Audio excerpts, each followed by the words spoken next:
Terima kasih pemirsa Metro TV Lampung, masih bersama kami. Kita lanjutkan kembali tausiah bersama Ustazah Alma Wadatul Fuadah. Baik Ustazah, tadi di segmen sebelumnya kita sudah membahas tentang 8 golongan orang yang berhak untuk menerima zakat ya.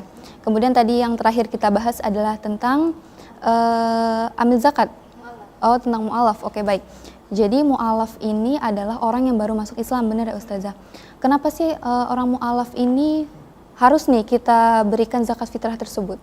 Jadi kenapa orang mu'alaf itu harus diberikan zakat? Karena itu bentuk pensucian diri dia. Ketika dia kan baru belajar agama Islam, baru tahu tentang Islam. Nah, sebagai bentuk kasih sayang kita kepada mu'alaf itu, kita berikan zakat kepada mu'alaf tersebut. Baik, oh ya. Terus kemudian Ustazah, ada apa lagi selain mu'alaf yang Ustazah sebutkan tadi? Baik, mustahik zakat yang selanjutnya adalah orang yang mempunyai hutang. Nah, orang yang mempunyai hutang ini berhutang untuk takwa kepada Allah.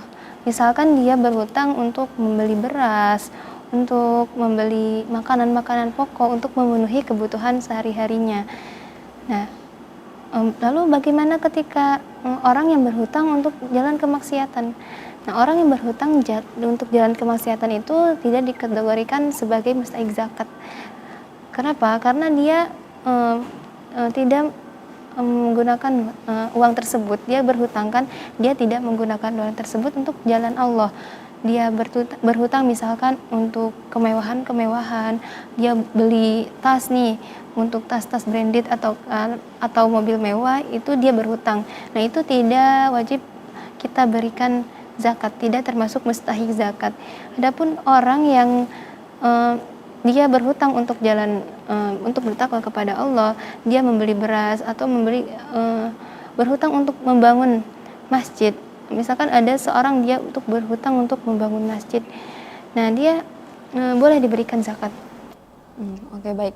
Jadi maksudnya orang yang berhutang di sini adalah yaitu orang yang berhutang apabila tidak bisa memenuhi kebutuhan sehari-hari, seperti tadi dia berhutang ingin membeli beras ya, dan lain sebagainya ya. Kemudian Ustazah, kalau misalnya orang yang berhutang tetapi dia ingin membangun pondok pesantren tuh, bagaimana Ustazah?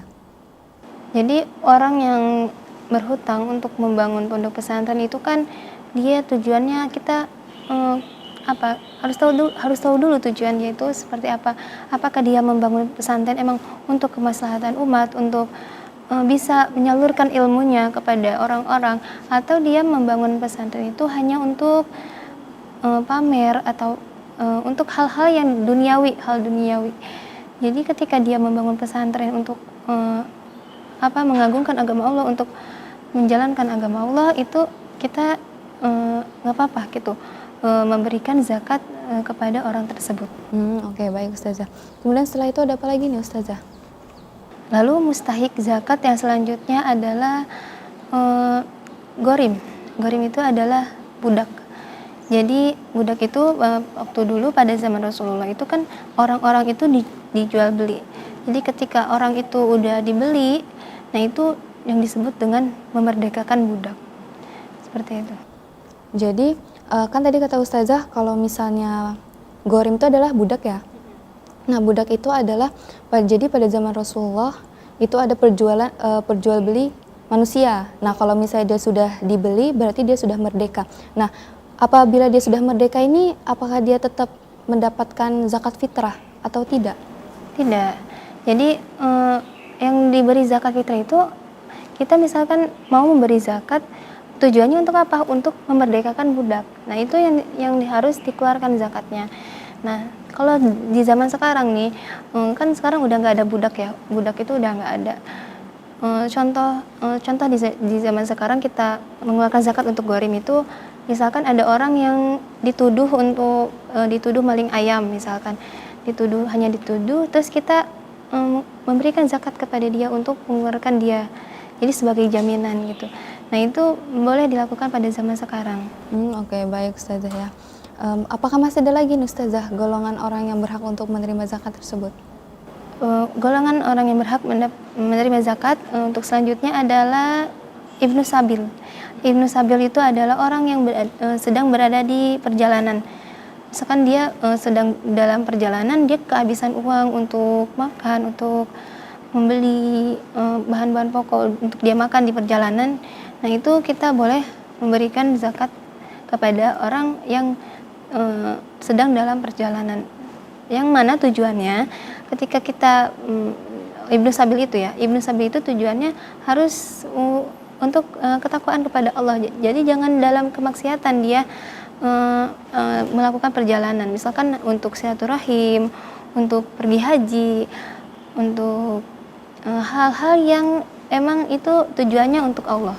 Oke. Tadi kan Ibnu Sabil ya Ustazah ya. Nah, bagaimana nih Ustazah? Misalnya ada seseorang nih yang ia belajar ilmu misalnya di luar negeri atau di negara lain, itu kan dia masih dalam perjalanan, pastinya menuntut ilmu itu kan salah satu kewajiban nih bagi umat Islam. Nah, orang tersebut ini pada saat di negara tersebut, apakah boleh nih untuk menerima zakat fitrah itu? Jadi yang dimaksud dengan Ibnu Sabil itu pada zaman sekarang ya, itu adalah orang yang sama seperti tadi yang Mbak Vivi terangkan, itu sedang dalam perjalanan. Jadi Ibnu Sabil itu anak jalan, dia sedang dalam perjalanan. Kalau dia menuntut ilmu tujuannya untuk Allah, untuk mendapat ridha Allah, nah kita boleh memberikan zakat kepada dia.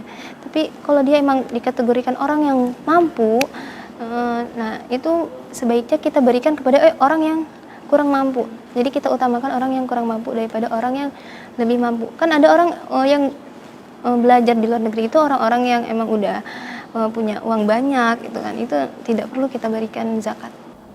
Oke, baik Ustazah. Terus apakah ada lagi setelah ini Ustazah? Nah, yang terakhir mustahik zakat itu adalah fisabilillah, orang yang berjuang di jalan Allah.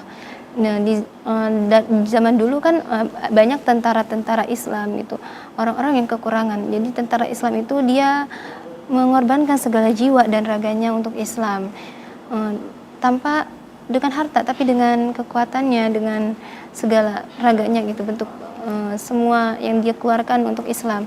Nah, kita boleh mengeluarkan zakat. Nah, sekarang kan seperti di Palestina itu kita boleh mengeluarkan zakat untuk tentara-tententara di Palestina. Ataupun di zaman sekarang nih seperti guru-guru TPQ nih. Guru-guru TPQ itu kan dia mengajarkan agama Islam itu secara sukarela.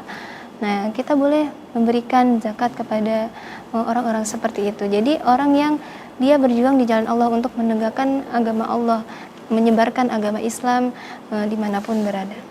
Oke, baik. Jadi fisabilillah di sini tidak hanya yang seperti berperang gitu ya. Jadi pokoknya sesuatu yang niatnya itu karena Allah, menegakkan agamanya Allah, itu termasuk dengan fisabilillah. Jadi tadi 8 golongan orang yang berhak menerima zakat. Tadi ada apa aja Ustazah?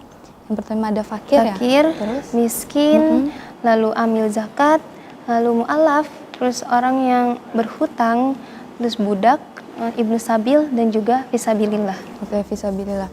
Kemudian sebenarnya nih Ustazah, yang ingin saya tanyakan, Ibnu Sabil dengan musafir itu sama nggak sih Ustazah? Ibnu Sabil dan musafir itu beda-beda tipis lah pengertiannya. Tapi kalau musafir itu kan spesifiknya kepada orang-orang yang berpergian, baik dia mampu ataupun tidak mampu ya. Kalau Ibnu Sabil kan udah dijelaskan dalam Al-Quran tadi, udah disebutkan Ibnu Sabil itu orang yang berpergian, tapi dia bepergiannya itu untuk mendapatkan ridha Allah. Seperti tadi orang yang bepergian haji, dia misalkan bepergian naik haji, ke hajinya itu dia menggunakan sepeda, lalu dia tidak punya apa-apa untuk makan, nah kita boleh memberikan zakat kepada orang seperti itu. Baik Ustazah, alhamdulillahirrabbilalamin. Terima kasih ya Ustazah atas tausiahnya hari ini. Pemirsa Metro TV Lampung, insya Allah besok kita akan bertemu lagi dalam Syariah Corner. Saya Vivi Rahayu Fatimah Zahro, izin pamit undur diri. Wassalamualaikum warahmatullahi wabarakatuh.